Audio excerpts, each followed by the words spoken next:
listening to Head to Head. This is Chris. Hey, this is Scott, guys. What's going on? We hope everybody's doing well. Hope you had a great weekend. I hope you guys enjoyed some of the NFL playoffs there. It was a great football weekend, action-packed. Tom Brady does it again, and we'll see him and the Rams go off here in a couple weeks with the Super Bowl. How you making out, Scott? Listen, man, I didn't watch any football this weekend. Netflix got me this weekend. You know the season 2 of The Punisher's out, right? Yeah, I'm going to jump on that. And I told you this. I started watching. I finally found Vikings. History Channel's Vikings. Right. I'm hooked. No, I'm hooked. I watched 6 episodes Saturday morning. Me and the boys. God, that's not Saturday morning. That's the morning to the afternoon. No, we woke up at 7 o'clock in the morning. Speaking of that, man, we need to put this out for people to see. You sent me a picture of your boy.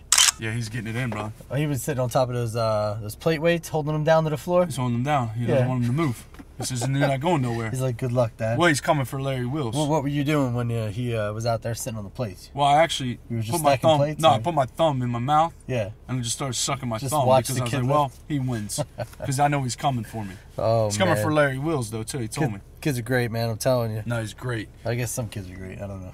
Yeah, well, telling how you raise them, right? Oh yeah, 100%. Well, you got to raise them right?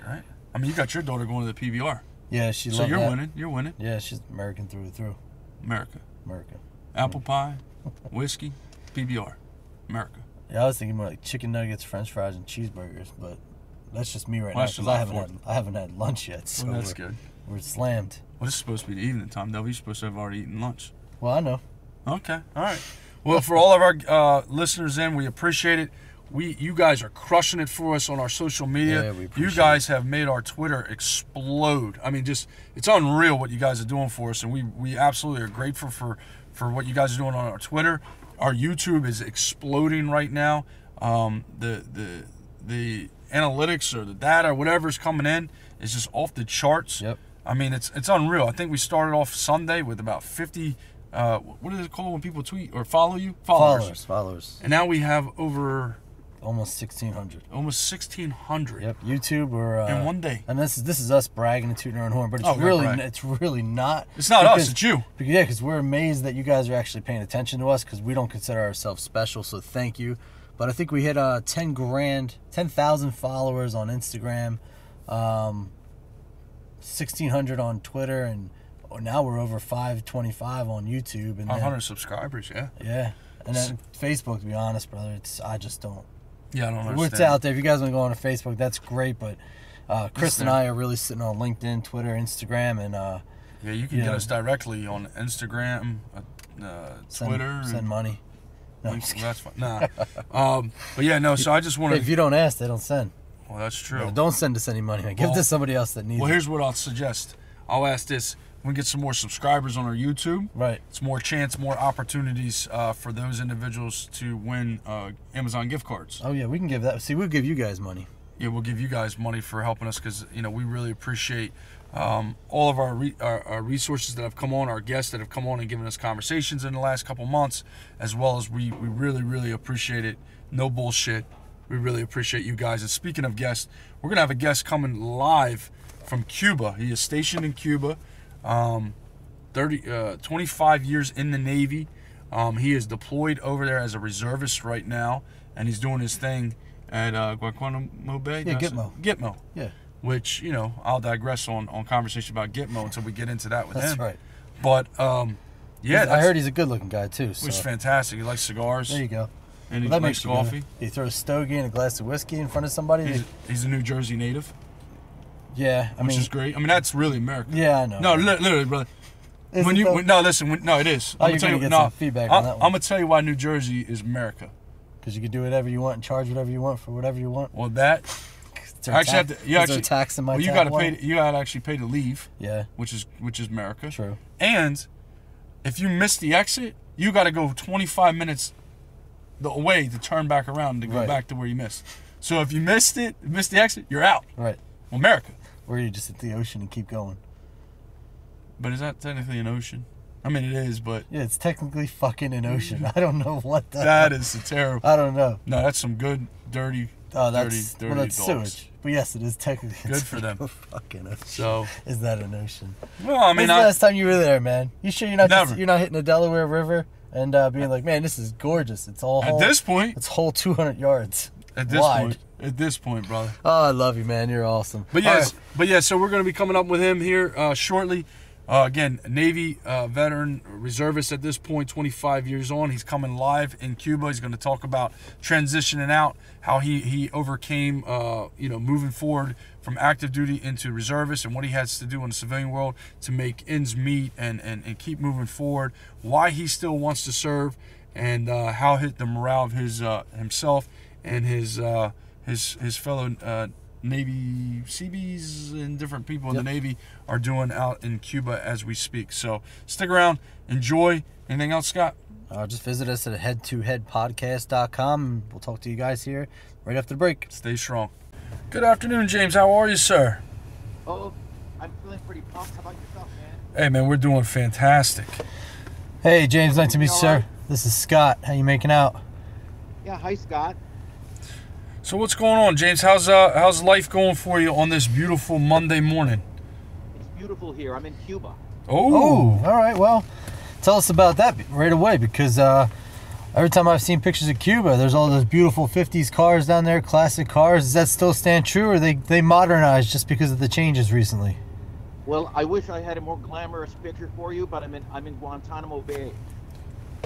Is that right? Okay. All right. Well. Yeah. So it's, basically, I'm in a military base. Gotcha. Right. Yep. GITMO. But it'd be nice one day to travel over to the Spanish side. Right. Yeah. How about yourself, guys? Doing all right? Yeah, doing really well. We're here. It's 14 degrees, which is a really sweet increase from this morning of 6 degrees. Mm-hmm. Yeah, it's New Jersey been is home for me. New Jersey is home for me, and I was on the phone just about an hour ago with the Prime Minister, my wife. Okay. Okay. Yeah, I appreciate that. She was telling me it was pretty damn cold out there too. Yeah. It's not cold enough to snow, though, apparently. Apparently, it has to be below zero. It's too cold to snow. Yeah, it's too cold to snow. So what are you doing over in Cuba? What's going on with your mission? What are you guys? What are the men and women over there doing? I'm a reservist now, and I got picked up on year orders. So I'm working over here in Guantanamo Bay. Can't get too much into specifics. Of course. But I'm a logistician. Gotcha. Understood. Yeah. What's funny is I think, and if I'm not mistaken, I have this heartfelt belief that about, I'll say 75 to 90% of Americans believe GITMO's closed down. Yeah, it was supposed to. There it is. But around the beginning of the year. Right. Not this year, but last year, the new president, meaning President Trump, put out a presidential order that we would be open for at least another 25 years. Okay. Now, what's happened though, is that the message really hasn't completely gotten out, such that we're talking about expanding, but budget-wise, they're still in the cutting mode. And so it's like, what, guys, you got to hurry up a little bit. Pay attention to the news. Right. We're talking about expanding, and at the same time, you want to cut our vehicles, you want to cut our budget. Doesn't make a whole lot of sense, unless you're in Washington. Right. Well, it's a lot of let's not make sense and talking riddles in Washington anymore. Well, did you guys at least get to watch the sports down there this weekend, or did they got you cut off from that as well? Now we can watch that. Okay. We can watch sports as well too. Yeah. No more calling cards these days, I'm guessing, right? Yeah. Because back in the day, it was all about calling cards and payphones. Now I'm guessing everybody's got a cell phone, no matter where you're at in the world, and you got your internet actually, connection. the living conditions down here are pretty cool. Okay. I've been in Iraq, Afghanistan, Djibouti, and for the most part, we were over there. We were either living in tents or in huts, Conex boxes that they configured into housing units. Depending where you are, they would either call them chews or clues. Right. Containerized housing units or containerized living units. Yeah. Yep. But over here, we're in houses, believe it or not. Okay. So it's come a long way in the last, let's call it 20 years almost. Yeah, but you know how service people are. Even with the houses, they'll still bitch, right? Correct. Yeah, well, what else do you have to do? When everything's perfect, you got to find something wrong. Yeah. If the weather's not bad, you got to find something else to complain about. So let me ask you this. You've seen enough of my pictures. What do you suppose I'm doing right now? I hope you're smoking a nice cigar. Hopefully it's a nice Cuban cigar, and then hopefully you're having a nice thing of whiskey with it as well. On the button. Yeah. That'll boy. Smoking a nice acid. I like that. No, I like that. That's great. We've had that conversation. Are you smokers too? Are you aficionados?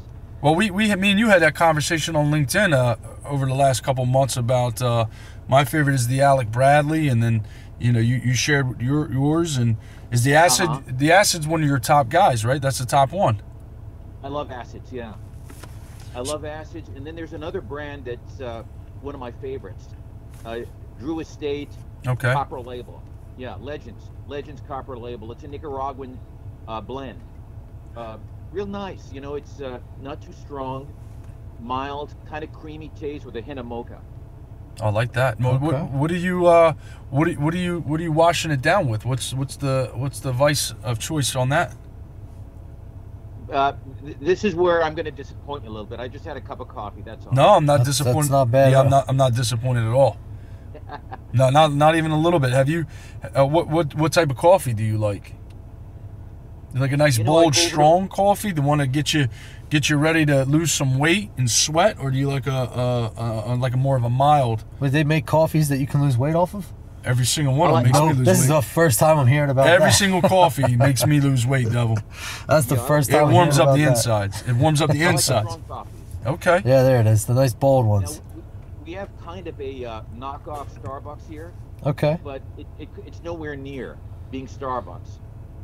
Most of our civilians who work here are Jamaicans. Okay. And they might grow very nice coffee, but respectfully, they don't know how to make coffee.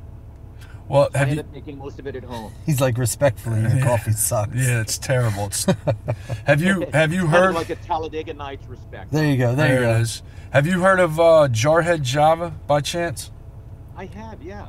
So we had Matt Phillips. He's the owner and founder of Jarhead Java, and they've kind of branched out. But his brand is all veteran, military related. Otherwise, you can only find it on bases or on his website.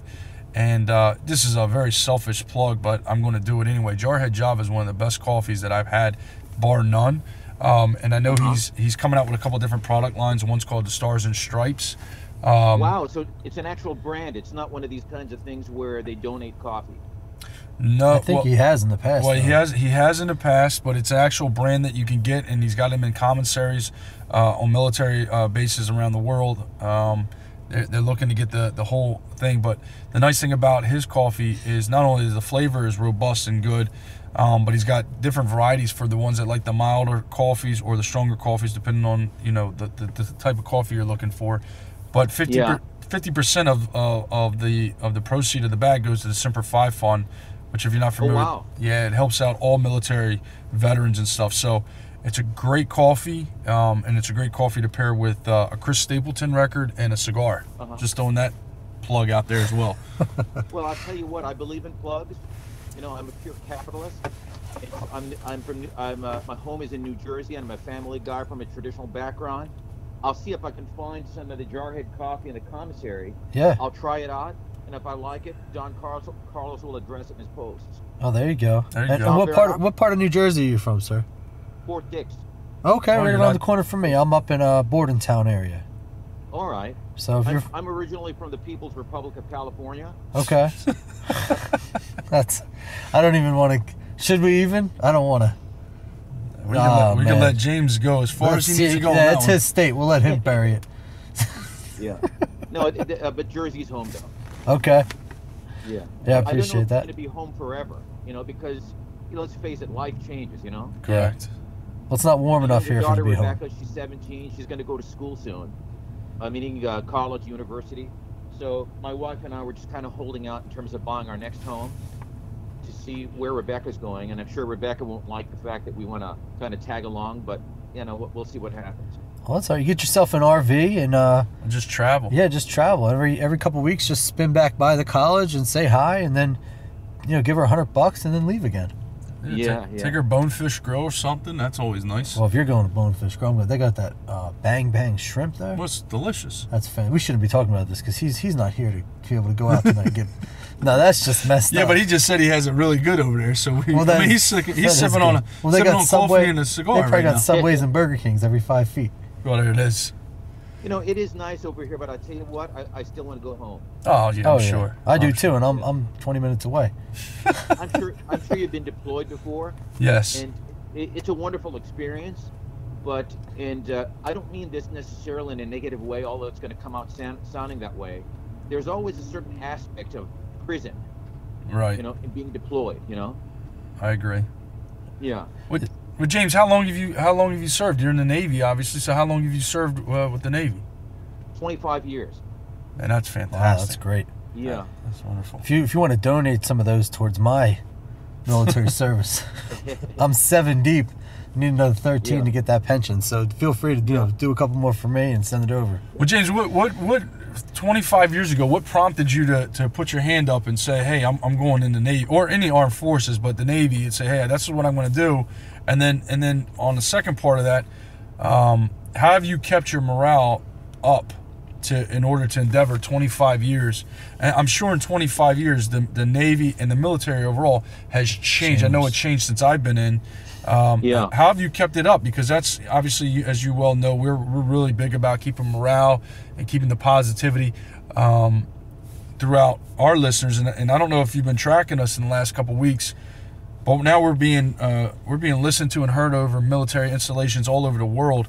Hawaii, Kuwait, all throughout Canada, parts of the North Pole, out where Santa Claus and Mrs. Claus Eastern and Europe, yeah. I mean, Asia. it's unreal, James, what's going on here, sir. So how have you kept your morale for 25 years? Well, have you set a goal and said, I got to get to this, or just been a daily day grind? It's medication. Well, that's, You know, I'm just for kidding. me, mentally, it started out as a post-Reagan thing. Okay. I was going to school when Reagan was president. It did something to me inside, but there were other reasons as well, monetary too. Plus, you know, when we're young, we also do stupid things, right? always. But you know, I started out as an enlisted CB, Naval Construction Battalion. I'm an officer now, but it's been kind of a day-to-day thing, honest to God. You know, and when I passed my 20, there was a bit of a sense of relief. Yeah, because now you're on your time, right? You're on your time. You're not on their time anymore. Yeah, you put your finger right on it. The world has changed a lot, Mm-hmm. and so I do enjoy it. But I think I'm getting to the point where I just want to go home. Okay. Now, how's the sentiment with the men and women that are serving with you, and the younger CBs and things like that? How are their morale being out in Cuba, and going on with what's going on here in the United States as far as you know the furlong and just this whole back and forth between two parties, Right. wanting to have who swings the bigger stick? How's the morale been? You know, I'll answer that in a roundabout way. Every once in a while, you and I will run into some kind of a naysayer who Right. says that America's going to the dogs. You hear it all the time, right? But don't let with the young kids, with the long hair, the earrings, tattoos, don't let it fool you, because I've seen some real brave kids doing very brave things. I can give you an example. I was in Afghanistan in 2008. And I was there as an advisor. My parents are originally from the Middle East, both passed. Okay. So I speak Farsi also. My parents were from Iran. Mm. And the Afghan language, Dari, actually they speak two languages there, but the official language, Dari, is a sister language of Farsi. It would be kind of like the difference between Dutch and Afrikaans. They can understand each other, right? Mm-hmm. So I was based on a forward operating base, a FOB. And our FOB was used as kind of like a resting place for injured Marines. And plus, we had our own missions too. We did mostly civil humanitarian missions, right? And there was one COB, which is smaller than a FOB, out in a valley someplace, surrounded basically by 3 mountains. And for days, our Army National Guard out there, but primarily Marines, had been reporting that there was movement. They could plainly see through their binos that the Taliban were taking heavy weapons up on the mountains. So they reported that, but nothing much really happened. Until one morning at about 05-ish, I guess, which corresponds to the Muslim prayer time, they opened up on 3 sides. And so this is a true story. I was serving with a 18 or 19-year-old. I think he was 19. I don't remember his name. Young Marine corporal. And in defending the COB perimeter, he lost his right foot to a rocket-propelled grenade. Wow. And he was being carried away on a stretcher. He had only 2 questions. The first one, he said, "How's my lieutenant?" And then the second one was really more of a statement. He was concerned that the fact that he lost his right foot might somehow negatively impact the reenlistment paperwork that he just signed. Can you believe that? Yeah, That's a warrior. That's a warrior mentality, though. Honest to God, yeah. So, you know, I become a little bit distressed when I watch CNN or MSNBC, and I see the kind of poison they're putting out. You know, because that's not what I see here. No, I can appreciate that, because nobody would know more about it. I mean, me and Scott, we're both veterans in our own right, but we're not there now. So, Yeah. and we haven't been there in some time. So we hear stories, Yeah. we hear different things, and then I'll bring this up without going too deep into it. But and Chris, I'll tell you this now. I watched Thank You for Your Service this weekend. horrible. It took me 2 days to get through. No, it's horrible. Because I had to take a pause break, and I don't know if you've seen that, sir, but it's a I told you not to watch yeah, that. I know, it's a detrimental Yeah. movie about the veterans getting out of the service that have seen combat, that have been through the grind, and you know, unfortunately, how they're adapting, whether they go to the VA, whether they don't. Have you seen it, or is it something you need to look forward to? I have. It was a very difficult film for me to watch. Yes, it definitely is. I actually saw it when I was on vacation. I was before this deployment. I took my wife and my daughter, and of course she had to bring one of her friends over. We went to visit the island of Kauai. Well, one of the first things you notice when you land there is chickens running all over the place. But I saw that movie in the plane, Okay. and it was difficult for me to watch. Yeah, I think it is But you know for. what? I'll tell you something. When you mentioned the words "thank you for your service," it kind of triggered something else that I think bears mentioning. There's a lot of folks out there, you know, in the civilian population, that truly appreciate what we do. Mm-hmm. However, it's very cheap for someone to say thank you for your service, but not to really offer any true support. You know. Yeah. Well, I'm a reservist now, but I remember when I came off active duty, actually before I came off active duty, I started going to veterans jobs fairs. I thought it would be easy, you know, because of the general feeling that the populace had, how people thanked me for my service. Right. They would buy me Starbucks coffees if they saw me in uniform, that kind of thing. But I would go to these job fairs, and I saw all of these skill sets that I had, and it wasn't all that easy. I came to the realization that the thank you for your service was being used by a lot of companies as a form of cheap advertising. It Okay, didn't I can cost see them that. anything. Yeah, didn't cost them anything, but there was no real intent or motivation in many cases, other than saying that they love vets, to really hire vets. Right. I remember I would approach job booths, and this is before I decided to kind of strike it out on my own, which kind of has a checkered history in itself. And they would say, "Yeah, we love vets." You'd go walk up to a table. "We love vets, and we have a great position for you as a assistant leaf blower, or as a sweeper at Dollywood." You know, well, that's not really what I was expecting. You know. Yeah, what we found out, sir, is that transitioning out of the military, when we talk about this pretty regular, I mean, it is a regular topic on our show, is that a lot of folks, myself included, I'll speak for myself, I was so ready to get home, but I didn't have the leadership, and I didn't have the foresight as a young man to take a minute to educate myself on life outside of, you know, your 3 meals a day, barracks housing, having that organization. I know I need to be here at this time. I know this is what I'm going to do. This is what I'm not going to do. This is what I'm going to eat. This is what I'm going to sleep. This is what I'm going to get up and do it all over again. I didn't have that for numerous reasons that could take a lifetime to discuss. But what we found is that people that are men and women that are getting home, and they have this sense of leadership, they have this organizational skills. They know how to get the job done. They don't need their hands held. You know, they come out to the quote unquote real world, And it takes them about 3 jobs before they finally just settle in and go, okay, I got to do this job to pay my bills. It's not because they're being utilized properly. It's not because they feel satisfaction in their job. It's just at that point, it's necessity.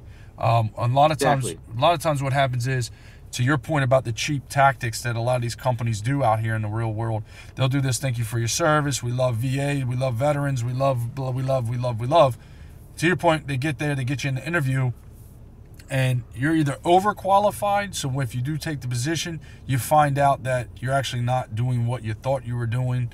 And then no matter how good the money is, mentality-wise, you go, well, this isn't for me. Right. I can't do this. I cannot sustain this because there's no depth to it. There's no, I don't have a mission here. This is just mundane, mindless. Right, and I think a lot of veterans, from what we've learned, and you can pass the word down there to all your guys and gals, is when they get out, one thing, the success stories we've heard is veterans that go out and do it on their own. Yeah, they create their own mission. They create their own entity in life. Brands. Yep, and then they really build upon that. And those are the ones that we found are the most successful. But the ones that, and I hate to use this word, conform and become complacent and content, they're the ones that you hear the biggest struggles from. And it's kind of like a lot of people don't know how to get that restart, how to regain it, because they've already got complacency and the traction that they have. Correct.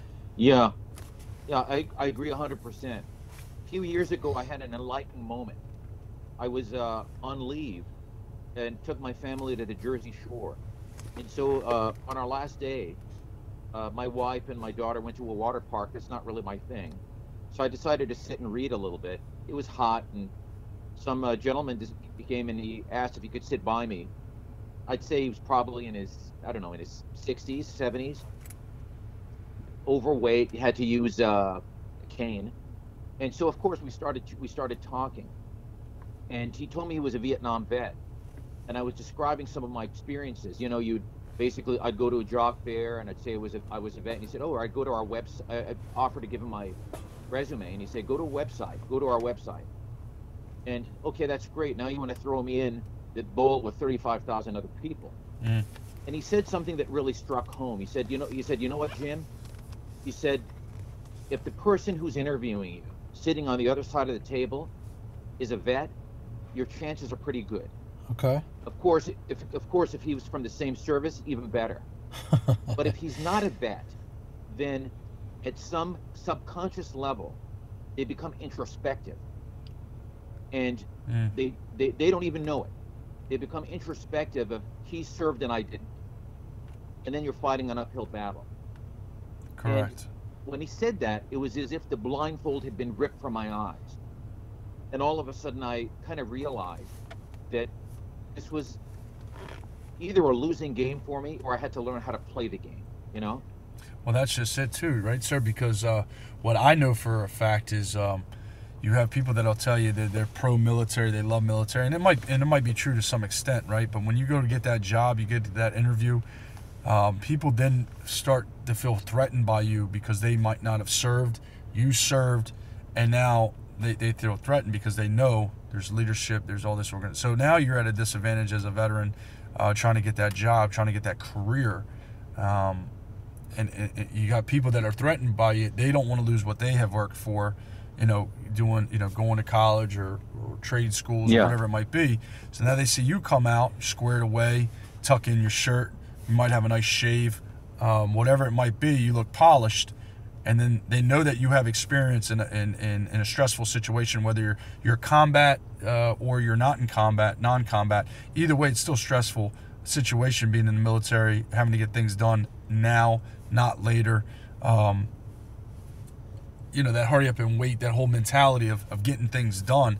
They feel threatened by you, and then that actually prohibits you from actually getting the job and or moving forward, being promoted, so to speak. We're finding a lot of that out. I mean, have you ever done? Because I've done it a few times for a few gigs, and it's sad to say this. I've actually dumbed down my resume. You have to. Instead of putting, for me in the Marine Corps, instead of putting aviation ordnance technician, logistics analyst, retail ordnance, logistics management systems, whatever, all analyst, all that fun stuff. I just put ordnance technician, and I just leave it at that. I leave everything else out to the imagination. Yeah. and you really dumb it down, because all that stuff in general, and that's just me picking on myself, but all that stuff in general, it just seems overwhelming to general employers. But listen, we might be prejudging at this point and making our own assumptions just based on our own experiences and others, but I'm sure there are individuals out there that have had success coming out of the military, have gotten the correct MOS in the military, have come out, what is it? Maybe, what's it called? Flight control?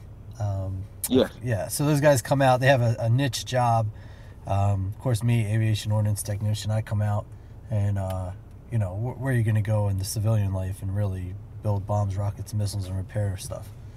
You're not. Yeah. You're really not. Unless you go to D.C., and by that time you're already in the hole because you're paying a crap load in rent and mortgage for the money you're making. So, but I mean, moving forward, I think that as long as we keep spreading the word and having these conversations, I think it goes positive. So, if you don't mind us asking, did you choose to take this tour, or did you were you obligated due to rank and service and billet?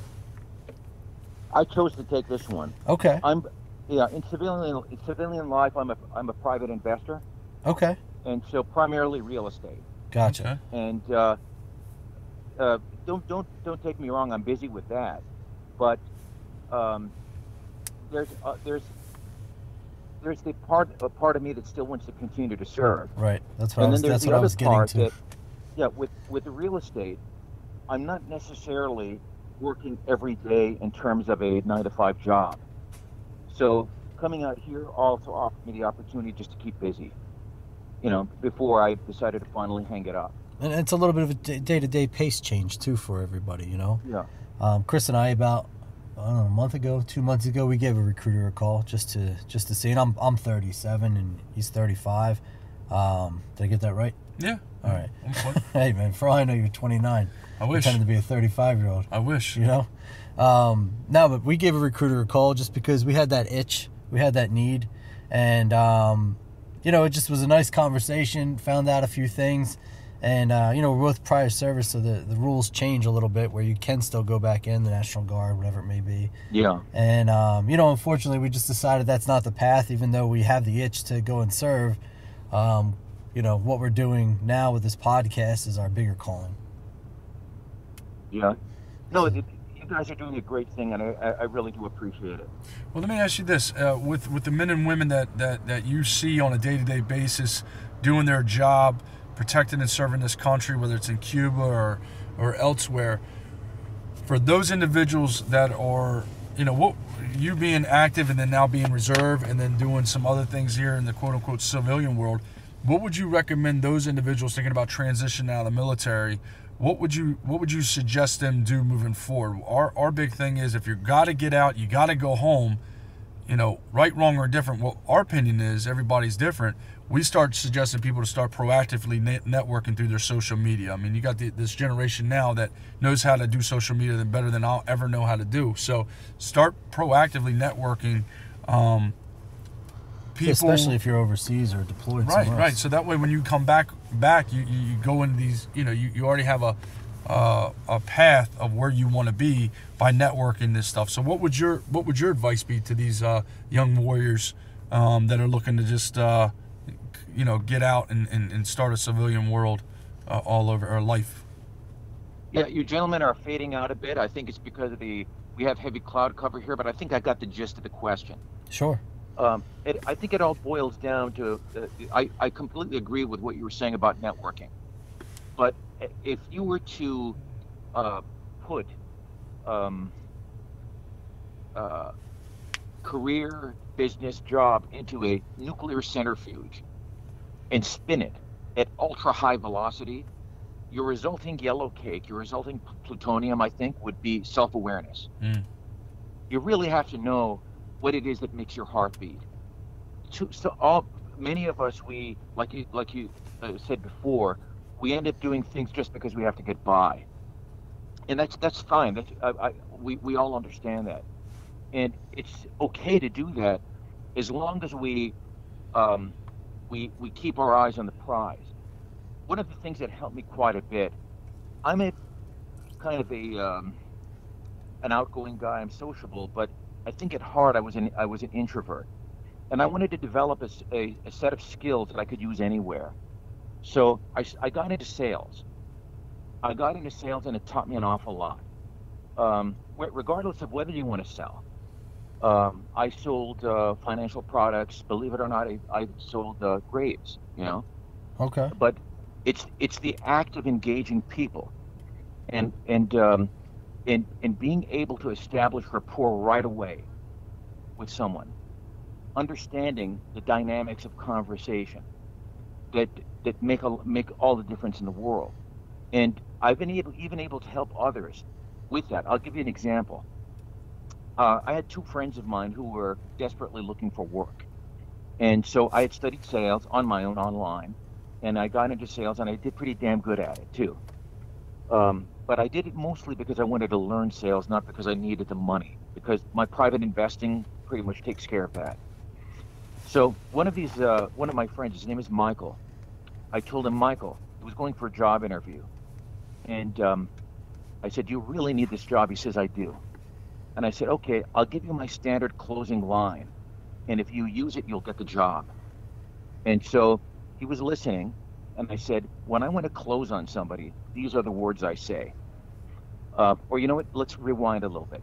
When you're interviewing, at the end of the interview, the interviewer or interviewers, if there's more than one interviewer, will ask you. They'll say, like, Chris or Scott, in closing, is there anything you'd like to say or anything you'd like to tell us you haven't told us previously? And that's when I gave him my close. I said, this is what I want you to say, Mike. Based upon everything you told me, I'd be a perfect fit here. When can I get started? Right. And in both cases, both individuals got the job. It's You're human selling beings. yourself, basically. Exactly. It shows that you're sharp as a tack, you're enthusiastic as hell, and that you're an authority figure. And that's basically what they're looking for. And what was that? That was just my closing sales line. Human beings are, in my experience, are generally narcissists by nature, and vain. And I don't mean to say that in a judgmental sense. That's No, just you're the way we 100%. are. You're 100% right. We're self-concerned, and it's something that can work in your favor sometimes. Because if you, like you said before, if you know yourself and you know what you want to do, and you put yourself out there, and you market yourself as such. Me and Chris market ourselves as, podcast hosts, veteran resource advocates, etc. And it's for lack of a better term, it's becoming true. But a year ago, we were only talking about this to help each other out, and now we're putting it out there as this. So we get that aspect of it, that the internal being of everybody kind of being a narcissist and worried about themselves and Exactly. being self-concerned stands true. Because everyone we're speaking with is running an internal dialogue against us. You don't see it, but they are. They're thinking. Because in effect, every time we're speaking with someone, we're selling or we're negotiating. And so what we want to do is we want to control the dialogue. We want to control that engagement. And it's an invaluable tool. The military has taught myself, taught you, certain skill sets that are invaluable. But we conduct those skill sets within a structured environment. When we're out in the civilian job place, it's a little different, It's a little different. So we have to be, in that respect, we got to be a little bit more flexible. And you know what? Part of that flexibility also involves, I'd hate to say, getting rid of some military jargon, Yeah, that's the truth. Yeah, people catch as soon as you say Roger that or unsat or send it. Then you typecast yourself. Right. Well, then you kind of look like a knucklehead, or if I may say, a douchebag, because you're not speaking the language of the culture you're surrounded by.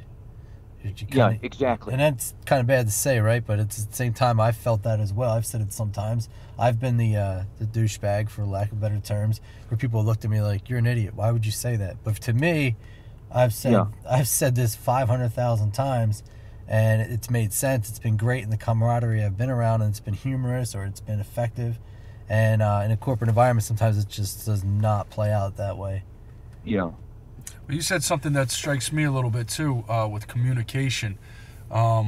Communication is a lost art in the world right now, right? I mean, we just finished talking about the president and people on the Democrat side that can't have a conversation that has actual meaning and actually get something done.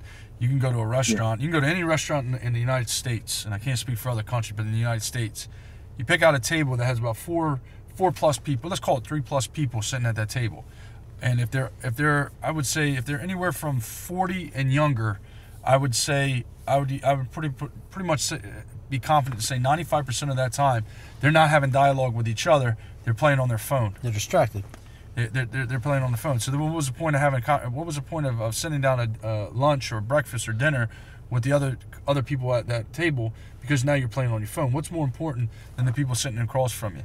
So I see that a lot. When I take my family out and about town, there's always somebody on the phone at the table eating. There's always somebody wanting to do that, and that's just a generation. I think that needs that instant gratification, and they don't want to have that conversation. They want it just to happen yesterday, and they go. Hence why Amazon is so big, because you can order something and you can get it immediately. Then nobody wants to go to the brick and mortar stores and walk around for an hour to find it or find the best price. They just want to go on Amazon, which, hey, good for Amazon. You're spoiled. Well, bad for us, but good on You're Amazon. spoiled. You guys get Amazon out there in Gitmo? That would be impressive. Yeah. You know, when you mention communication, Right. that brings something else to mind as well. We're going through a revolution right now, which was basically spawned with the creation of the internet. The internet is probably the greatest invention since the printing press, but not everyone has woken up to it. It's changing absolutely everything. Technology is eating everything, and I keep running into people who are in a state of denial.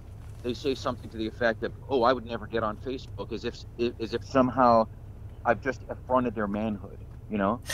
But Right. if 1 billion people are watching this platform, it's important. The market really doesn't care, you know? And Right. so there are two important points here, is that personal branding is going to be primarily via social media.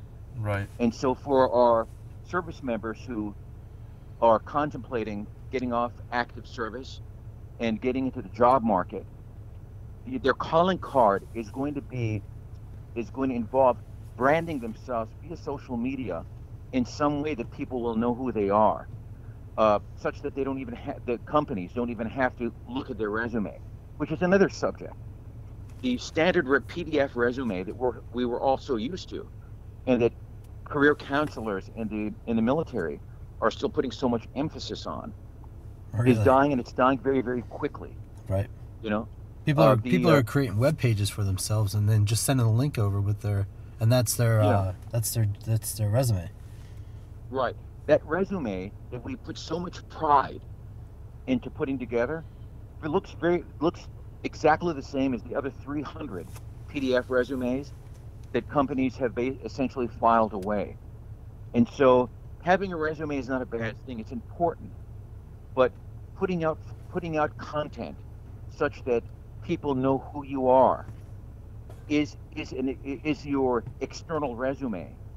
I'll give you an example. You've seen my profile. You've seen my posts. Before that, I had the standard LinkedIn profile that everyone has, with wearing a suit, a tie, having my resume up there, and LinkedIn will provide you with graphics that shows you essentially response rates, views, who's looked at you, and mine resembled like a flat EKG, you know, someone who just passed away, right? But when I changed that, and I did it rather dramatically, to what I have now, the result, it was incredible. The response rate went through the roof, and it's something that just can't be denied. A lot of us do deny it. At one time, people thought that Elvis, for example, was immoral, and look how times have changed, you know. Oh yeah, well he Yeah. did things back then that were undone, but again, now you got people that's now the norm, right? What Elvis Presley did back in the 60s and 70s has now become the norm. So, just people are evolving, but and I agree with your point. Our technology is actually overrunning us. We don't read anymore. We don't educate ourselves. We grasp at the first thing that comes over, good or bad, and says, "Oh, that's how it's got to be." Right. And then that's it. There's no follow up. There's no additional dialogue or conversation. It's just, nope, this is what it's got to be because this outlet said it or that person said it. We were just talking about that too, and that I read on Yahoo all the time, the news articles, but I Right. read the headlines and I keep going. Right. I don't actually Yeah. go into the article, so they got me off that. Well, the headlines actually differ sometimes in the right, actual article. completely sometimes. Right. It's just clickbait. Right. So, how is the morale though? With all that, how's the morale with the men and women right now serving out there with you guys? Everybody's staying strong. Everybody's good to go. I'm sorry, you're dying out. I can't hear you. The morale that over there in Cuba where you're at, everybody is good to go. The morale? Yes, sir. It's good. It's very good. From what I see, folks here look happy. They look, they're enthusiastic. They believe in the mission. Good. Well, That's a huge plus. yeah. The belief is the Yeah. plus. Any thoughts on you from the border wall? Not so much the standoff, but the wall itself. Do you support it, or is it something that you're questioning? Oh, you mean the between on our southern border? Yes, sir. I agree with it. Because here's the thing. Any organization is defined by its border. Mm-hmm. And if we have no border, then essentially, We have no organization. what's to distinguish? Right. What's to distinguish Right. my side of the fence from yours? The other is an undeniable reality of narco traffic and narco terrorism that comes from our southern borders, and it has nothing to do with prejudice or discrimination. It Of course. just is. It just is. You know, it just is. Yeah. Now, I'm not advocating one political party or another. But in this particular case, the opponents of the wall, I haven't seen anything in the press, on TV, social media, to suggest a viable alternative. Right. In other words, you have one side, President Trump, essentially saying that we need a wall, and the other side says we don't. Okay, well, is the other side essentially denying that the problem exists? If they are, then I think they need to get their head checked, right? Mm-hmm. But if they do agree that there is an issue with illegal immigration and narcotics traffic as well as narco terrorism, then what do they propose? If we were not using a wall, if we don't put up a wall? Because I mean, for those of us who have lived in border states, we know that it's exceptionally easy to get across in some instances, right? Well, what alternative do they propose? And I haven't seen one yet. I haven't seen a viable alternative. Education? Educating who, you know? Yeah. My first wife was from Central America, and I remember when we traveled to El Salvador, folks in El Salvador, they on their TVs, on their TV sets, when they were watching the news, they were very cognizant of what was going on here, and so they watch these kinds of things. Believe me, you know. Sure. Well, the whole world's watching. They know when it's time to come, and they know when it's not time to come. Well, the whole world's watching us right now as a country and just saying this is ridiculous. Like they can't even get their stuff together, and the most important thing here in the whole dynamic is the country suffers because, again, we don't have that security, and you can call it a wall, you can call it a fence, you can call it a gate, you can call it whatever you need to call it to sleep at night, and then you can also call it missed paychecks from these people that are still getting, still serving the country, that are getting, because to me, and I said it on another a podcast just a few weeks ago, that if, to your point, and I'll say it, if the Democrats are doing this because they have another option, it's viable, there's other things out there that they can see that they can do this differently, then okay, let's have that conversation. But to your point, I haven't read or seen or heard any of the speakers of that party suggest anything other than we're just not going to do what Trump wants. To me, that smells of petty. spite. Yeah, it's petty. Because the only thing I can wrap my head around with the spite notion is that he won and their shoe-in lost. And if they're doing it out of spite and they're hurting this country out of spite, then we got real problems in this country. But again, I would be real interested to hear the other viable options that we have to secure our walls. I got a fence in my backyard. I got a nice PVC plastic type fence in my house. Spent quite a bit of money on it because I wanted to keep the deer from coming over into my backyard. Also, I wanted to keep the noise from the traffic. Okay, same instance here. I have personal people that I know that have come over here from other countries and they've done it legally, and now they're a United States citizen. Their accent is still strong. They still have good ties overseas. You talking about my wife? I'm talking about your wife. I'm talking about Ned. I'm talking about people that we know. Well, they're hard workers too. They're hard workers. I'm not going to say they're not, man. Well, we They're just talked fantastic to an individual, 35 years in the car business. Matter of fact, we just talked to him Friday, and he suggested that even though he's been here for over 35 years in this country, he still feels every day that he's got to get out and he's got to do more. Right. Because he's not from this country. Those were his words. But he is 35 years. He's legally here. Right. That's the mentality that these people who come over here legally. This is the mentality they have. They got to work harder. To almost like they have to tell themselves the value of still being here. Right. Prove it to themselves. They got to prove it to themselves. But you don't have to prove nothing because you're already here legally. Right. So if you do it legally, I think people welcome people with open arms. I'm not going to Russia and just going to be a Russian citizen. That don't happen. Yeah. Or you're not going to be a Marine that goes to Russia for your friend's wedding? Yeah, that's not going to happen either. My point is, I don't want to laugh, but that's, my point is to make light of the situation. My point is, so we're not going to Cuba and just becoming, Cuban citizens. The bottom line is that we have process in place to make sure everything is done. And, until somebody says, and then I don't like how they splash the men, the women and the children on there either. Oh yeah, that's like we're just doing this bad thing.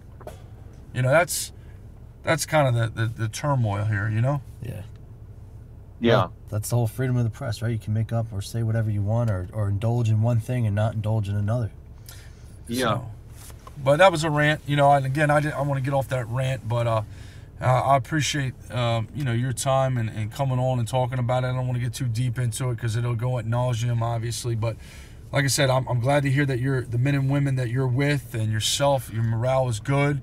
I'm glad to hear that you have that acid and you're good to go there. And hopefully you guys will be coming home sooner than later, right? Yeah. Yeah. Well, by the way, where are you guys physically located? When I get back home, I wouldn't mind coming by and shaking hands with you. Yeah, no, absolutely. We're right here in, we're pretty typically in Morrisville, Pennsylvania. Yep. Or you can see us up in Bordentown. Or I'm about 15 minutes from Fort Dix. Still have family on Fort Dix, so you guys can come if you're on there or you have family there. We can meet there. Happy to visit. Maybe go grab a bite to eat, cigar, grab some lunch or something. That'd be super cool. Yeah. Yeah, absolutely. Well, you can always contact me on LinkedIn as we've been doing. You have their email address. You can connect with us on the phone website. Number. You have our phone number. So anytime you're more than welcome. We'll figure it out. We'll get together, get some lunch, grab a bite, smoke a cigar. Definitely. Now you got me hooked. Good. Well, feel free to share us with your people that you're serving with, and hopefully we give them some entertainment. We got a lot of programming coming up, kind of expanding on the transitioning part of it. We're going to start bringing some more entertainment and value ads as well to keep men and women overseas a little bit more entertained. Yeah, you might even get to see us on YouTube having a conversation one day. Yeah, we're going to go live here pretty soon, February 2nd. We're going all live, so you'll see our ugly mugs there, and you can check out our website. You can see our schedule, all the upcoming different guests that we have on. And, share us with your friends, your family. Like I said, the people the men and women you're serving with. Like I said, we're going to start liven this up more with a more entertainment aspect of it, to keep people engaged and really just to keep their morale up, bring them a little bit of sense of home. I think the biggest thing is we're just bringing awareness, and guests like you, sir, are what we appreciate. Yeah, thank you. I appreciate everything you're doing too. Very good, sir. Well, you take care of yourself, and give our love and our support to all the men and women that you're stationed with now. We really appreciate you guys and what you're doing. Yeah, God bless. Thank you so much. You too. Take care, sir. Take care.